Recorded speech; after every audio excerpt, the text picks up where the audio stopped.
कि उबाल हो जिसमें ऐसा खून चाहिए, जीत की खातिर एक जुनून चाहिए, ये आसमां भी आएगा ज़मीन पर कि तेरी आवाज़ में एक गूंज चाहिए। नमस्कार साथियों, मैं जैनेंद्र सिंह आप सभी का अपने YouTube channel Krishna study point पर हार्दिक स्वागत करता हूं। और आज का जो मेरा विषय है वह है प्रायद्वीपीय पठार की प्रमुख चोटियां। तो अत्यधिक समय न लेते हुए मैं वीडियो को प्रारंभ करता हूं। और सबसे पहले मैं एक मैप ड्रा करूंगा यहाँ पे भारत का।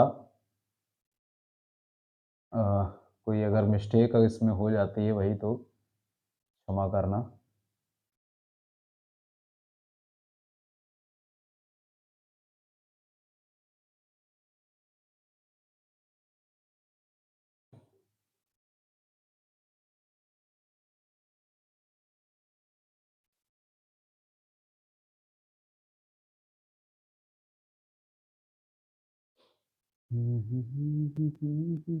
मेरा ये वतन शांति का उन्नति का प्यार का चमन तेरे वास्ते निसार है मेरा मन मेरा मन है वतन है वतन है वतन जाने। देखिए भाई, ये मैप जो है हमारा तैयार हो गया है।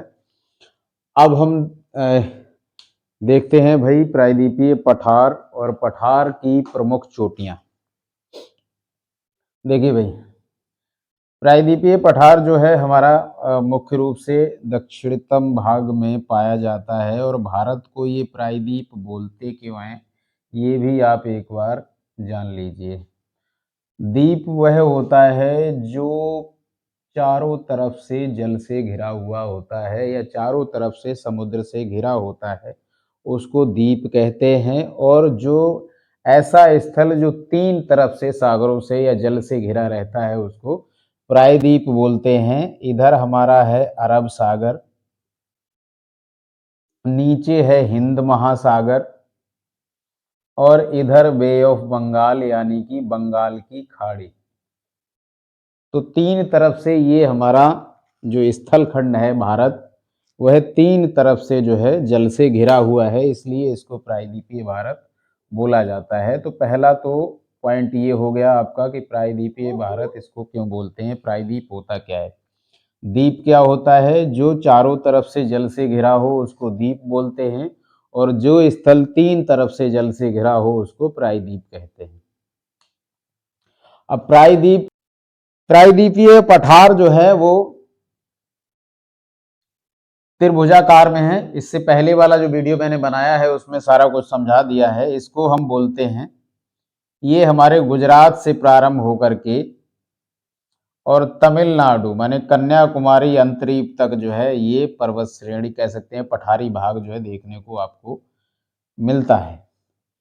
गुजरात के सौराष्ट्र से कहाँ से प्रारंभ हो जाता है, सौराष्ट्र से प्रारंभ होता है, और ये कन्याकुमारी कन्याकुमारी अंतरीप तक जो है इसको देखने को मिलता है। अब हम देख लेते हैं इसकी जो है लंबाई कितनी है। इसको कहते क्या है, इसको कहा जाता है पश्चिमी घाट। क्या कहते हैं इसको, पश्चिमी घाट के नाम से जानते हैं, या इसी को सह्याद्री के नाम से भी जाना जाता है। इसको दो बराबर भागों में अगर हम विभाजित कर देंगे तो ये वाला हमारा नॉर्थ की उत्तर की तरफ है, इसको बोलते हैं उत्तरी सह्याद्री। इधर वाले को बोलते हैं उत्तरी सह्याद्री।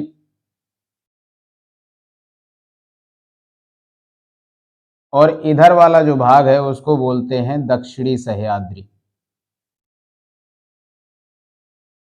इसको भी जानते रहिए, क्योंकि प्रश्न जो कई बार पूछ लेते हैं कि दक्षिणी सह्याद्री की सबसे ऊंची चोटी का नाम बताइए, ठीक है, या तो वो हो जाएगी कुद्रेमुख हो जाएगी, जिसकी ऊंचाई है 1892 मीटर। कुद्रेमुख पर्वत चोटी हो जाएगी या पठारी चोटी हो जाएगी दक्षिणी सह्याद्री की। ठीक है, तो इतना आप लोग जान ही गए होंगे कि भाई ये जो घाट है इसको बोलते हैं पश्चिमी घाट, क्योंकि चूंकि ये भारत के पश्चिमी दिशा की तरफ है इसलिए इसको पश्चिमी घाट बोलेंगे। इधर हमारा पूर्व है, इधर भी पठारी भाग हैं, तो इधर के पठारी भाग को बोला जाता है, क्या बोलते हैं, इधर के पठारी भाग को बोलेंगे भाई, पूर्व की तरफ है तो पूर्वी घाट बोल देंगे, और क्या बोलेंगे है भाई, पूर्वी घाट, पूर्वी घाट या फिर विदर्भ, या फिर विदर्भ का पठार भी बोल देते हैं ना, विदर्भ के नाम से जानते हैं, जैसे इधर को इसको सह्याद्री के नाम से, इधर इसको पूर्वी घाट को विदर्भ के नाम से जानते हैं। ठीक है, अब देख लेते हैं पश्चिमी घाट जो है इसकी, एक तरफ से करते हैं पहले शुरुआत, है ना। पश्चिमी घाट की जो लंबाई है, इसकी लंबाई है वह है 1600 किलोमीटर, 1600 किलोमीटर इसकी लंबाई हो जाएगी, और इसकी ऊंचाई जो हो जाएगी, औसत ऊंचाई जो हो जाएगी वह हो जाएगी आपकी 1200 मीटर, मोटी मोटा, है ना। इससे ऊंची भी चोटियां पाई जाती हैं, लेकिन औसत का अर्थ होता है बीच का, ना अत्यधिक जो है कम और ना अत्यधिक ज्यादा, लगभग लगभग जो है 1200 मीटर में सब मिलेंगे आपको, है ना। 1200 मीटर इसकी औसत ऊंचाई है। अब देखो हम इससे प्रारंभ करते हैं। सबसे पहले पश्चिमी घाट पे, यहाँ पे गुजरात में आपको एक चोटी देखने को मिलेगी, या एक पर्वत श्रेणी कह सकते हैं, पठारी भाग में देखने को मिलेगी, जिसको हम गिरि पर्वत के नाम से जानते हैं। गिरि शिखर बोल दो या गिरि चोटी, गिरि शिखर के नाम से इसको जानते हैं। ठीक है, इसी पर जो है, इसी गिरि शिखर के ऊपर जो है एक राष्ट्रीय उद्यान बना हुआ है। आप अपने दिमाग में इमेजिन कीजिए कि कौन सा राष्ट्रीय उद्यान है। इसको बोलते हैं गिरि राष्ट्रीय उद्यान, गिरि राष्ट्रीय उद्यान बोलते हैं इसको। और ये किसके लिए जाना जाता है, तो बब्बर शेर के लिए इसको जाना जाता है। यहाँ पर कौन सा जानवर पाया जाता है, तो बब्बर शेर पाया जाता है भाई, इस बात को आप ध्यान रखना। ठीक है, ये पश्चिमी घाट और पूर्वी घाट जहां पर आकर के मिलता है, यहाँ पर एक गांठ का निर्माण होता है, और इसको कहते हैं नीलगिरी की पहाड़ी। क्या बोलते हैं, नीलगिरी, नीलीगिरी भाई, नीलगिरी की पहाड़ी बोला जाता है इसको। और पश्चिमी घाट का जहां पर अंत होता है उसको बोलते हैं कार्डमम की पहाड़ियां, या फिर इसको हिंदी में बोलते हैं इलायची की पहाड़ी। अंग्रेजी में कार्डेमम बोल देते हैं, तो कार्डेमम अगर लिखा मिले तब भी ठीक है, कार्डमम, है ना। कार्डेमम की पहाड़ी पर जो सबसे ऊंची चोटी है उसका नाम है अनाई मुड़ी। क्या नाम है इसका, अनाई मुड़ी बोलते हैं इसको, अनाई मुड़ी। और अनाई मुड़ी की जो ऊंचाई है वह है 2692 मीटर। कितनी है भाई, 2692 मीटर, 2692 मीटर। ये प्रायद्वीपीय पठारी भाग की, यानी कि भारत के प्रायद्वीपीय पठारी भाग की सबसे ऊंची चोटी अगर आपसे पूछी जाती है तो अनाई मुड़ी हो जाएगी। कहाँ पर है ये, पश्चिमी घाट, पश्चिमी घाट है। पश्चिमी घाट का जो अंतिम किनारा है कन्याकुमारी में, तमिलनाडु में ये पाई जाती है। इलायची की पहाड़ियां जहाँ पर हैं, कार्डमम की पहाड़ियां हैं, वहीं पर इसका नाम है अनाई मुड़ी। सबसे ऊंची चोटी, दक्षिण भारत की सबसे ऊंची चोटी अनाई मुड़ी। दूसरी सबसे ऊंची चोटी जो हो जाएगी वो हो जाएगी दोदा बेटा। कौन सी हो जाएगी, दोदा बेटा। ये नीलगिरी की पहाड़ी जो है और इलायची की पहाड़ी, इनके दोनों के बीच में है। क्या नाम है इसका, डोडा बेटा नाम है इसका, डोडा बेटा। इसकी ऊंचाई कितनी है? तो इसकी ऊंचाई साहब है 2637 मीटर। ठीक है। ये दो पर्वत चोटियां या दक्षिण भारत की सबसे ऊंची, कह सकते हैं प्रायद्वीपीय पठारी भाग की सबसे ऊंची चोटियां डोडा बेटा और अनाईमुड़ी। अनाईमुड़ी 2692, डोडा बेटा 2637 मीटर। ठीक है भाई, अब हम देखते हैं आगे। ये हो गया। यहाँ पर ऐसे राजस्थान से प्रारंभ होकर के दिल्ली की तरफ जो जाती है एक श्रेणी, इसको बोलते हैं, वही दिल्ली तक जाती है ना, इसको बोलते हैं अरावली। क्या बोलते हैं इसको? अरावली बोलते हैं। अरावली पर ही माउंट आबू में एक पर्वत चोटी है जिसको जो है गुरु शिखर के नाम से जाना जाता है। किस नाम से जाना जाता है भाई? गुरु शिखर। गुरु शिखर। आपसे अगर पूछा जाए कि भाई अरावली पर्वत की सबसे ऊंची चोटी गुरु शिखर, ऊंचाई कितनी है? 22 मीटर। कितनी है भाई? 1722 मीटर इसकी ऊंचाई हो जाएगी गुरु शिखर की। यहीं से एक नदी निकली हुई है जिसका नाम है लूनी नदी। क्या नाम है भाई? लूनी। और ये यहाँ से निकल करके और ये कच्छ के रण में जो है समाप्त हो जाती है। कच्छ के रण में मिल जाती है। कच्छ के रण में जो है लुप्त हो जाती है। ये क्या है? कच्छ का रण है। कच्छ का रण बोलते हैं इसको, है ना। यहीं पे ये लुप्त हो जाती है लूनी नदी, है ना। इसके बाद थोड़ा सा इसको रफ कर दें भाई, अगर नोट कर लिया हो एक बार नोट कर लो, नहीं किया हो तो फिर इसको रफ करें, उसके बाद लिखते हैं।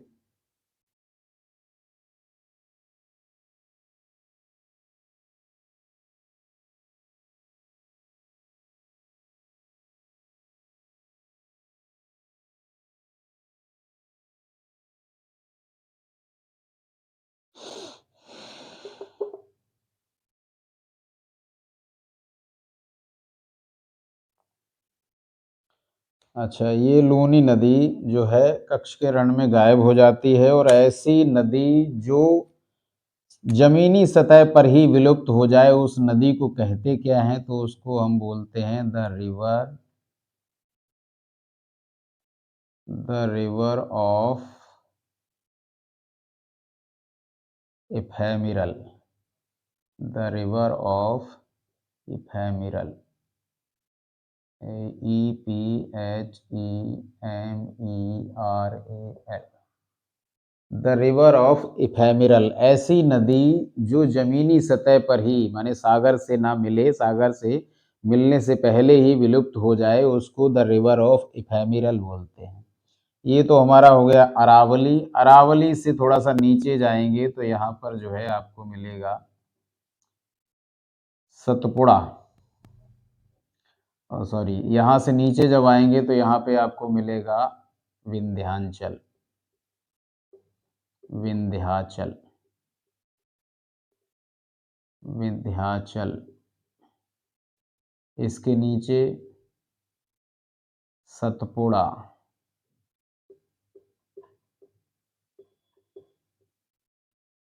सतपुड़ा में ही महादेव,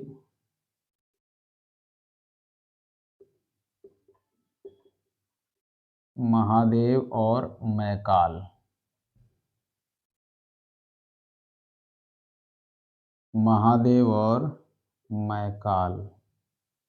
मैकाल पर एक चोटी है जिसको बोलते हैं अमरकंटक। ये मध्य प्रदेश और छत्तीसगढ़ के बॉर्डर पर समझ लो। अमरकंटक से ही 3 नदियां निकली हुई हैं भाई, ध्यान से सुनना। अमरकंटक से 3 नदी निकली हुई हैं। एक तो उत्तर की दिशा से निकली है और यहाँ से जाकर के यहाँ पर जो है गंगा में मिल जाती है। इस नदी को बोलते हैं सोन नदी। यहाँ से एक नदी निकली हुई है अमरकंटक की पहाड़ी से ही, और ये यहाँ से न जा करके यहाँ से विंध्याचल और सतपुड़ा के बीच से भ्रंश घाटी से होकर के, और ये तुम्हारी गिर जाती है जाकर के कच्छ के रण में। ठीक है, इसको बोलते हैं नर्मदा नदी। क्या बोलते हैं भाई? नर्मदा। और इसके दक्षिणी भाग से एक नदी निकली है और ये बंगाल की खाड़ी में जाकर के गिरती है, इसको बोलते हैं महानदी। ठीक है, ध्यान रखना भाई, 3 नदियां यहाँ से निकलती हैं। और अमरकंटक जो चोटी है, इसकी ऊंचाई है 301036, माने 1036 मीटर की इसकी औसत ऊंचाई है चोटी की। ठीक है भाई, यहाँ पे पश्चिमी घाट में आते हैं। यहाँ पे एक पर्वत आपको मिलेगा, यहाँ पर मिलेगा ये उत्तरी तुम्हारा, ये उत्तरी सह्याद्री की तरफ एक पर्वत है जिसको बोलते हैं कलसूबाई। क्या बोलते हैं भाई? इसको कहेंगे हम कलसूबाई, कलसूबाई पर्वत या कलसूबाई चोटी। कलसूबाई चोटी की जो ऊंचाई है वह है 1664 मीटर। ठीक है, अगर आपसे प्रश्न ऐसे बन जाता है कि भाई उत्तरी सह्याद्री की सबसे ऊंची चोटी बताइए, तो उत्तरी सह्याद्री की सबसे ऊंची चोटी हो जाएगी कलसूबाई। और दक्षिणी सह्याद्री की सबसे ऊंची, वही प्रश्न घुमा दिए जाते हैं, दक्षिणी सह्याद्री की सबसे ऊंची चोटी एक और चोटी है जिसको बोलते हैं यहाँ पे कुद्रेमुख। क्या बोलते हैं? कुद्रेमुख। इसकी ऊंचाई है 1892 मीटर, 1892 मीटर। और पूरे दक्षिण भारत की अगर पूछ ली जाए सबसे ऊंची चोटी, तो आपकी हो जाएगी अनाईमुड़ी, जिसकी ऊंचाई 2692 मीटर है। ठीक है, डोडा बेटा 2637। ओ सॉरी, ये 1892 नहीं होगी, 1895 मीटर हो जाएगी। ठीक है, 2692 अनाईमुड़ी की है। अब हम चलते हैं इसकी तरफ, पूर्वी घाट की तरफ, विदर्भ की पठार की तरफ। ठीक है, इधर हाँ एक ये और ध्यान रखना कि भाई नर्मदा नदी यहाँ से निकलती है तो भ्रंश घाटियों से होकर के गुजरती है। भ्रंश घाटी मान लीजिए, पठार ये ऐसे हैं, पठार कैसा होता है? मेज के समान आकृति होती है उसकी। अब जब नदी आएगी तो ढलान पे ही आती चली जाएगी ऐसे करके, ऊपर से नदी निकली और यहाँ पर जब गिरेगी, कि ये जो काफी मजबूत भाग है, तो यहाँ पे मजबूत भाग पे जब पठार पे गिरती है, पानी जब गिरता है तो भाई पानी गिरेगा तो छींटे उड़ते हैं बहुत सारे, और इतनी विशाल मात्रा में जब पानी गिरता है तो छींटों का क्या धुआं सा दिखाई देता है। इसीलिए इसका नाम रख दिया गया है धुआंधार। कई सारे प्रपात बनाती है ये नदियां, यहाँ से जो नदी निकलती हैं भाई। तो यहाँ जबलपुर में, मध्य प्रदेश में एक प्रपात ये बनाती है जिसका नाम है धुआंधार जल प्रपात। धुआंधार जलप्रपात, धुआंधार जलप्रपात बनाती है कहाँ पर? मध्य प्रदेश जबलपुर में। ध्यान रखना है इस बात को। ठीक है, कौन सी नदी बनाती है? तो नर्मदा नदी बनाती है। सोन नदी किस नदी में जाकर के मिलती है? गंगा नदी में। महानदी कहाँ गिरती है? तो बंगाल की खाड़ी में। नर्मदा नदी कहाँ गिरती है? कच्छ के रण में, सॉरी हाँ, अरब सागर में जाकर के वो है गिर जाती है, कच्छ की खाड़ी में गिरती है। कच्छ की खाड़ी भी बोल सकते हैं, अरब सागर भी बोल सकते हैं। ठीक है, यहाँ तुम जब झारखंड में आओगे तो 2 चोटियां आपको देखने को मिलेंगी। ये एक पहली चोटी है, पहले पड़ती है, इसको बोलते हैं रायसीना, रायसीना की चोटी। ध्यान रखना। इसी झारखंड में ही एक और चोटी मिलेगी देखने को जिसका नाम है राजमहल।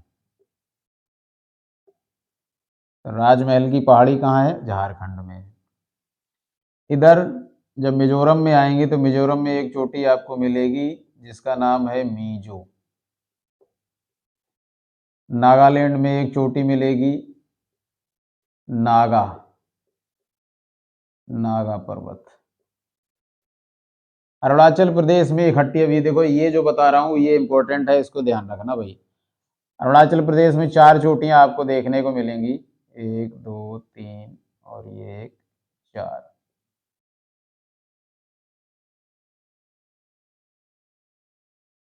कौन कौन सी है? डाफला,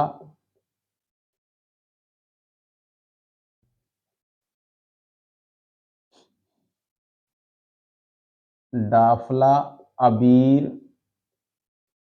मिसमी, डाफला, अबीर, मिसमी और पटकोई। डाफला, मिसमी, अबीर, पटकोई, डाफला, मिसमी, अबीर, पटकोई। सो डाफला, अबीर, मिसमी, पटकोई, डाफला, अबीर, मिसमी, पटकोई। इनका क्रम भी कई बार पूछ लिया जाता है, उत्तर से दक्षिण की तरफ या पूर्व ये पश्चिम से पूर्व की तरफ, है ना। तो क्रम में यही आपको याद रखना है कि डाफला, अबीर, मिसमी, पटकोई। पटकोई सबसे अंत में है, डाफला सबसे शुरुआत में। डाफला किधर है? उत्तर की तरफ है, यानी उत्तर से दक्षिण की तरफ जब जाएंगे, या मान लीजिए भाई पूर्व से पश्चिम की तरफ जब हम जाएंगे, तो सबसे पूर्वी तरफ डाफला, सबसे पश्चिमी डाफला, सबसे पूर्वी पटकोई। अरुणाचल प्रदेश में है। कहाँ पर है ये? अरुणाचल प्रदेश में है, तीनों ये चारों, ठीक है।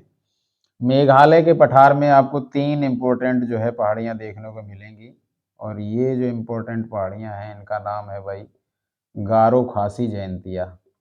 ये गारो, दूसरी है खासी, और तीसरी है जयंतिया। गारो, खासी, जयंतिया। अब ये तीनों पहाड़ियाँ जो हैं, इसको मेघालय नाम इसलिए दिया गया है ताकि यहाँ पे विश्व का सबसे आर्द्रतम क्षेत्र है। ये पूरी दुनिया में सबसे अधिक वर्षा अगर जो है कहीं होती है तो मेघालय में होती है, क्योंकि इसका नाम ही इसी आधार पर रखा गया है, मेघ आलय। आलय माने होता है घर, और मेघ माने होता है वर्षा। मेघालय, इसी आधार पे इसका नाम ही रखा गया है, मेघधन आलय, मानी कि वर्षा का घर। और यहाँ पे स्थान कौन सा है?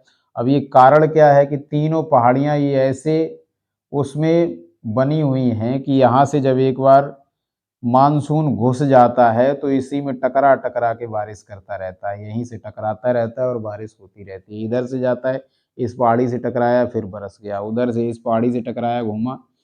माने मानसूनी हवाएं जब जाती हैं, और हवाएं जब इस पर्वतों से टकराती हैं, पहले गारो से टकराएगी, वर्षा करेगी, खासी से टकराएगी, वर्षा करेगी, जयंतिया से टकराएगी, वर्षा करेगी, तो घुमड़ घुमड़ के इसी में बारिश होती रहती है। और वो स्थान कौन सा है जहाँ बारिश होती है? इसको बोलते हैं चेरापूंजी। क्या बोलते हैं भाई? चेरापूंजी बोलते हैं। चेरापूंजी में भी कौन सा है? तो मासिन राम गांव है, जहाँ पर ये नोट किया जाता है, मासिन राम गांव है जहाँ पर सर्वाधिक वर्षा जो है मापी गई है। ठीक है भाई।